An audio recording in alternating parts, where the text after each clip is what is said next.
Okay, so Halloween is on its way, and what better way to commemorate it than with my pumpkin soup recipe. You'll get loads of portions out of this and it tastes great on a cold winter's day. And for this recipe you'll need the flesh from about half a pumpkin, 1 large onion, a couple of garlic cloves, a vegetable or chicken stock cube and some oil to fry. Okay, so firstly you'll need to prepare the pumpkin by chopping it up into equal sizes, about 1 inch square.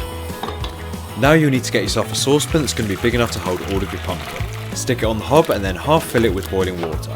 When it comes up to boiling point, really carefully put the pumpkin in and then crumble in your stock cube.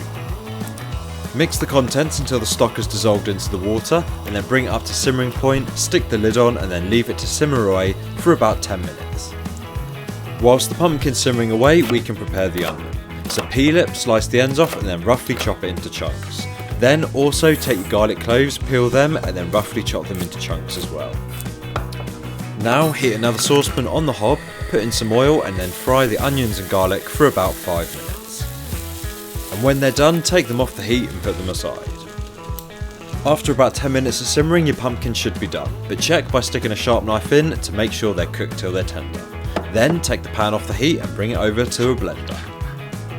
Now depending on how big your blender is and how much pumpkin you're making, you may need to do this in a couple of batches. But using a slotted spoon, spoon out the pumpkin and fill your blender halfway. And then throw in your onions and garlic and spoon in a couple of ladlefuls of stock from your pan. So we're now ready to mix this soup up. Stick the lid on the blender and then blitz it until it's as smooth as you like. And if you find the blender struggling to mix the soup because it's too thick, just add some more stock from the pan, a ladleful at a time, to get it going again. Once you've finished blending and you're happy with the consistency of the soup, take the lid off and then pour the soup into a jug. Give it a taste test and then season with some salt and pepper to give it some more flavour. And if you want to thin it out a bit, simply add some more stock from your pan. And that is how to make a basic pumpkin soup. And you can check out more of my recipes by clicking on one of the videos on the screen.